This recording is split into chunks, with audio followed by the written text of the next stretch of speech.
Hi friends, ಶಾಂತ star ಚಾನಲ್ಗೆ ಸ್ವಾಗತ. ಇವತ್ತು ಬ್ರಾಹ್ಮಣರ ಶೈಲಿ ನಾನು ಹೀರೆಕಾಯಿ ಸಾಂಬಾರು ಹುಳಿ ಮಾಡೋದನ್ನು ನಾನು ತೋರಿಸ್ಕೊಡ್ತಾ ಇದ್ದೀನಿ. ಈ ಹುಳಿ ಸಾಂಬಾರು ಚಪಾತಿ, ರೊಟ್ಟಿ, ಪೂರಿ, ದೋಸೆ, ಮುದ್ದೆ ಇಂಥವಕ್ಕೆಲ್ಲ ತುಂಬ ಚೆನ್ನಾಗಿರುತ್ತೆ. ಮತ್ತು ಈ ಸಾಂಬಾರು ಬಂದು ಆಗಿಂದಾಗಲೇ ಮಸಾಲೆಗಳೆಲ್ಲ ಪ್ರಿಪೇರ್ ಮಾಡಿಕೊಂಡು ಮಾಡುವಂಥ ಸಾಂಬಾರಾಗಿದೆ. ಅತಿ ಬೇಗನೆ ಮಾಡುವಂಥ ಸಾಂಬಾರು. ಹಾಗಾದರೆ ಮಾಡೋದು ಹೇಗೆ ಅಂತ ನೋಡೋಣ ಬನ್ನಿ. ಹೀರೆಕಾಯಿ ಹುಳಿ ಸಾಂಬಾರು ಮಾಡೋದಕ್ಕೆ 1.5 ಚೆಂಬು ನೀರನ್ನು ನಾನು ಸೇರಿಸಿಟ್ಕೊಂಡಿದ್ದೀನಿ. ನೋಡಿ, ಈ ಚೆಂಬಲ್ಲಿ 1.5 ಚೆಂಬು ನೀರನ್ನು ನಾನು ಸೇರಿಸಿದ್ದೀನಿ. ನೀರು ಸ್ವಲ್ಪ ಬಿಸಿ ಆಗಲಿ. ನೋಡಿ, ತೊಗರಿಬೇಳೆ ಸ್ವಲ್ಪ ಮಟ್ಟಿಗೆ ನಾನು ಸೇರಿಸ್ತಾ ಇದ್ದೀನಿ. ನೀವು ಬೇಳೆ ಜಾಸ್ತಿ ಹಾಕಿದರೆ ಗಟ್ಟಿಯಾಗಿ ಮಾಡ್ಕೋಬೋದು. ಸ್ವಲ್ಪ ತೆಳ್ಳಗೆ ಬೇಕಂತಂದರೆ ಬೇಳೆ ಕಡಿಮೆ ಹಾಕ್ಕೋಬೋದು. ಬಟ್ ನಾನು ಹಾಕಿರೋವಷ್ಟು ಬೇಳೆ ಹಾಕಿದರೆ ತುಂಬ ಟೇಸ್ಟ್ ಆಗಿರುತ್ತೆ. ಬೇಳೆ ಜೊತೆಗೆ ನಾನು ಸ್ವಲ್ಪ ಕಡಲೆ ಬೀಜನ ಸೇರಿಸ್ತಾ ಇದ್ದೀನಿ. ಹುಳಿ ಸಾರಿಗಂತೂ ಬಹಳ ಟೇಸ್ಟ್ ಆಗಿರುತ್ತೆ ಕಡಲೆ ಬೀಜ ಸೇರಿಸಿದರೆ. ಇದನ್ನು ನಾನು ನೆನೆಸಿದ್ದೀನಿ, 1 ಅವರ್ ನೆನೆಸಿದ್ದೀನಿ. ಕಡಲೆ ಬೀಜ ಬೇಯ್ತಾ ಇರಲಿ. ಎರಡೂ ಬೇಳೆನೆ ಮತ್ತು ಕಡಲೆ ಬೀಜ ಎರಡು ಬೇಯಬೇಕು. ಈಗ ಹುಣಸೆ ಹಣ್ಣನ್ನು ಸ್ವಲ್ಪ ನೆನೆಸಿಟ್ಕೊಳ್ತಾ ಇದ್ದೀನಿ. ಸ್ವಲ್ಪ ಹುಣಸೆ ಹಣ್ಣಾದರೆ ಸಾಕು. ಹೀರೆಕಾಯಿ ಬಂದು ಅರ್ಧ kg ತೆಗೆದುಕೊಂಡಿದ್ದೀನಿ. ನಾನು ಕಟ್ ಮಾಡಿದ್ದೀನಿ, ಯಾಕಂತಂದರೆ ಉದ್ದುದ್ದ ಇತ್ತು, ಬ್ಯಾಗ್ನಲ್ಲಿ ಇಡಿಸಲ್ಲ ಅಂತ ಹೇಳಿ ಕಟ್ ಮಾಡಿ ಎತ್ಕೊಂಡ್ಬಂದೆ. ಈಗ ಒಂದು 4 ಟೊಮೆಟೊನ ತೆಗೆದುಕೊಂಡಿದ್ದೀನಿ. ಇಷ್ಟನ್ನು ನಾವು ಕಟ್ ಮಾಡ್ಕೊಳ್ಳೋಣ. ಹೀರೆಕಾಯಿನ ಈ ರೀತಿ ಅರ್ಧ kgನೂ ಕಟ್ ಮಾಡಿ ಇಟ್ಕೊಂಡಿದ್ದೀನಿ. ಈಗ 4 ಟೊಮೆಟೊ ಕೂಡ ನಾನು ಕಟ್ ಮಾಡಿ ಹೀರೆಕಾಯಿ ಜೊತೆಗೇ ಹಾಕ್ತೀನಿ.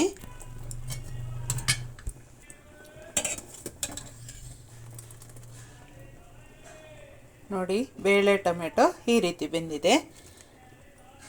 ಏನಂತಂದರೆ ನೀವು ಹೀರೆಕಾಯಿ ಟೊಮೆಟೊ ಕಟ್ ಮಾಡ್ಕೊಳ್ಳುವಷ್ಟೊತ್ತು ಮಾತ್ರ ನೀವು ಬೇಳೆ ಬೇಯಕ್ಕೆ ಹಾಕಿ, ನಂತರ ನೀವು ತರಕಾರಿನ ಸೇರಿಸಿ ಹೀರೆಕಾಯಿ ಟೊಮೆಟೊನ ಸೇರಿಸಿ ಬೇಯಕ್ಕೆ ಬಿಡೋಣ.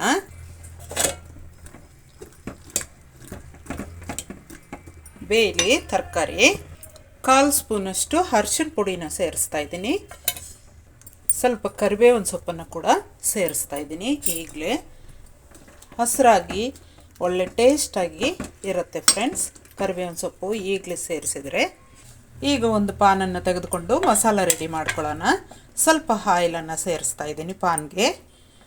ಮಸಾಲೆ ನಾವು ಫ್ರೈ ಮಾಡ್ಕೊಳ್ಳೋಕ್ಕೆ ಆಗಿಂದಾಗಲೇ ನಾವು ಮಸಾಲೆ ತಯಾರು ಮಾಡ್ಕೊಳ್ತಾ ಇದ್ದೀವಿ. ಇದು ಬ್ರಾಹ್ಮಣರ ಶೈಲಿ ಮಾಡೋದರಿಂದ ನಾವು ಆಗಿಂದಾಗಲೇ ನಾವು ಭಟ್ರು ಮಾಡೋ ರೀತಿನೇ ನಾನು ಮಾಡ್ತಾ ಇರೋದು. ಮಸಾಲೆಗೆ ನೋಡಿ, 1 ಸ್ಪೂನ್ ಧನಿಯಾ, 1 ಸ್ಪೂನ್ ಕಡಲೆಬೇಳೆ, 1 ಸ್ಪೂನ್ ಉದ್ದಿನಬೇಳೆ, 1/4 ಸ್ಪೂನಷ್ಟು ಮೆಂತ್ಯ, 2 ಲವಂಗ, ಒಂದಿಷ್ಟು ಚಕ್ಕೆ, ಇಷ್ಟು ತೆಗೆದುಕೊಂಡಿದ್ದೀನಿ. ಇಷ್ಟನ್ನು ನಾನು ಫ್ರೈ ಮಾಡ್ಕೊಳ್ತಾ ಇದ್ದೀನಿ ಆಯಿಲಲ್ಲಿ. ಅದರ ಜೊತೆಗೆ ನಾನು ನೋಡಿ 3 ಬ್ಯಾಡಗೆ ಮೆಣಸಿನ್ಕಾಯಿ ಮತ್ತು 10 ಒಣಗಿರುವಂತಹ ಮೆಣಸಿನ್ಕಾಯಿ ಇಷ್ಟನ್ನು ನಾನು ಸೇರಿಸ್ತಾ ಇದ್ದೀನಿ. ನಿಮಗೆ ಖಾರ ಕಡಿಮೆ ಬೇಕು ಅಂತಂದರೆ ಕಡಿಮೆ ಮಾಡ್ಕೋಬೋದು. ಈ ಮೆಣಸಿನ್ಕಾಯಿ ಬ್ಯಾಡಗೆ ಮೆಣಸಿನ್ಕಾಯಿ ಮಾತ್ರ 3 ಸಾಕು. ಫ್ರೈ ಮಾಡ್ಕೊಳ್ಳೋದನ್ನ ಇಷ್ಟನ್ನು. ಈಗ ಸ್ಟವನ್ನು ಆಫ್ ಮಾಡ್ತಾ ಇದ್ದೀನಿ. ಫ್ರೈ ಆಗಿದೆ. ಸ್ಟವ್ ಆಫ್ ಮಾಡಿದ ನಂತರ ನಾನು ಕಾಳು ಇಂಗು ಒಂದು 3 ಸೇರಿಸ್ತಾ ಇದ್ದೀನಿ. 3 ಪೀಸ್ ಆದರೆ ಸಾಕು, ಜಾಸ್ತಿ ಬೇಕಾಗಿಲ್ಲ. ಬರೀ ಅದೇ ಸ್ಮೆಲ್ಲೇ ಇರುತ್ತೆ. ಅದರಿಂದಾಗಿ 3 ಕಾಳು ಹಿಂಗಾದರೆ ಸಾಕು, ಒಳ್ಳೆ ಜೀರ್ಣಶಕ್ತಿ ಕೂಡ. ಈಗ ಫ್ರೈ ಮಾಡಿರುವಂಥ ಇಂಗ್ರೀಡಿಯೆಂಟ್ಸ್ ಎಲ್ಲ ಮಿಕ್ಸಿ ಜಾರ್ಗೆ ತೆಗೆದುಕೊಳ್ಳೋಣ. ಫ್ರೈ ಮಾಡಿಕೊಂಡಂತಹ ಇಂಗ್ರೀಡಿಯೆಂಟ್ಸ್ ಜೊತೆಗೆ ನಾನು ಹಸಿ ಕೊಬ್ಬರಿನ ನಾನೊಂದಿಷ್ಟು ಸೇರಿಸ್ತಾ ಇದ್ದೀನಿ. ಕೊಬ್ಬರಿ ನೀವು ಹಾಕಿದಷ್ಟು ತುಂಬ ರುಚಿಯಾಗಿರುತ್ತೆ. ಸ್ವಲ್ಪ ಕೊತ್ತಂಬರಿ ಸೊಪ್ಪನ್ನು ಸೇರಿಸ್ತಾ ಇದ್ದೀನಿ. ಇಷ್ಟನ್ನು ನಾವು ರುಬ್ಕೊಳ್ಳೋಣ. ಸ್ವಲ್ಪ ನೀರನ್ನು ಸೇರಿಸಿ ನುಣ್ಣಗೆ ನೈಸಾಗಿ ಮಿಕ್ಸ್ ಮಾಡ್ಕೊಳ್ತಾ ಇದ್ದೀನಿ. 1-2 ನಿಮಿಷ ಮುಚ್ಚೋಣ, ಬೇಗ ಬೇಯುತ್ತೆ.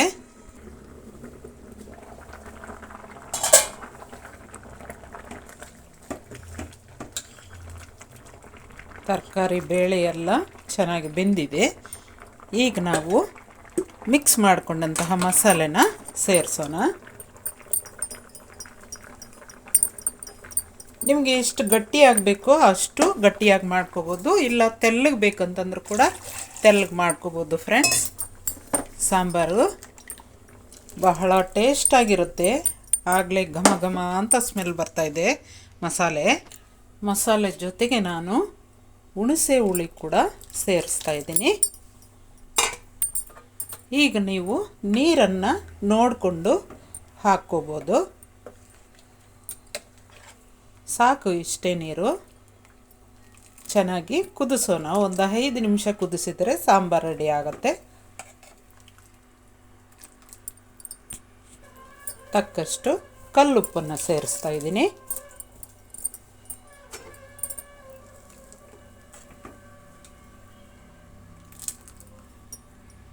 ಸಾಂಬಾರು ಕುದಿಯೋ ಅಷ್ಟರಲ್ಲಿ ನಾವು ಒಂದು ಒಗ್ಗರಣೆ ರೆಡಿ ಮಾಡ್ಕೊಳ್ಳೋಣ.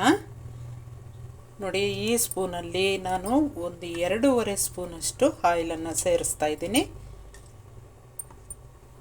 ಸಾಕಷ್ಟು ಆಯಿಲು. ಸ್ವಲ್ಪ ಸಾಸಿವೆ ಸೇರಿಸ್ತಾ ಇದ್ದೀನಿ. ಆನಂತರ ಒಂದು ಈರುಳ್ಳಿ ಉದ್ದಕ್ಕೆ ಕಟ್ ಮಾಡಿರೋದು ಮತ್ತು ಕರಿಬೇವಿನ ಸೊಪ್ಪನ್ನು ಸ್ವಲ್ಪ ಸೇರಿಸ್ತಾ ಇದ್ದೀನಿ. ಇಷ್ಟು ಫ್ರೈ ಆಗಲಿ.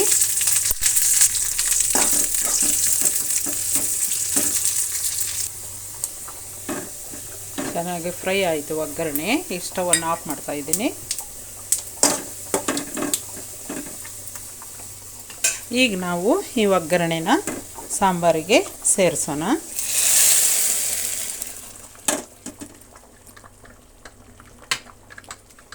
ಎಷ್ಟು ರುಚಿಯಾದಂತಹ ಹುಳಿ ಸಾಂಬಾರು ಇನ್ನೇನು ಒಂದು 2 ನಿಮಿಷದಲ್ಲಿ ರೆಡಿ ಆಗುತ್ತೆ ಫ್ರೆಂಡ್ಸ್.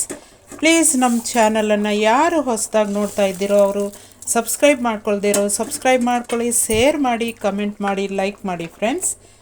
ತುಂಬಾ ಅದ್ಭುತವಾದಂತಹ ಹುಳಿ ಸಾಂಬಾರು, ಬ್ರಾಹ್ಮಣರು ಮಾಡುವಂತಹ ಹೀರೆಕಾಯಿ ಹುಳಿ ಸಾಂಬಾರು ರೆಡಿ ಆಗುತ್ತೆ. ಇನ್ನೇನು ಒಂದು 2 ನಿಮಿಷದಲ್ಲಿ ರೆಡಿ ಆಗುತ್ತೆ. ಪ್ಲೇಟನ್ನು ಮುಚ್ಚಿ ನಾವು ಒಂದು 2 ನಿಮಿಷ ಕುದಿಸೋಣ. ಹೀರೆಕಾಯಿ ಸಾಂಬಾರು ಹುಳಿ ಸಾರು ರೆಡಿ ಆಯಿತು.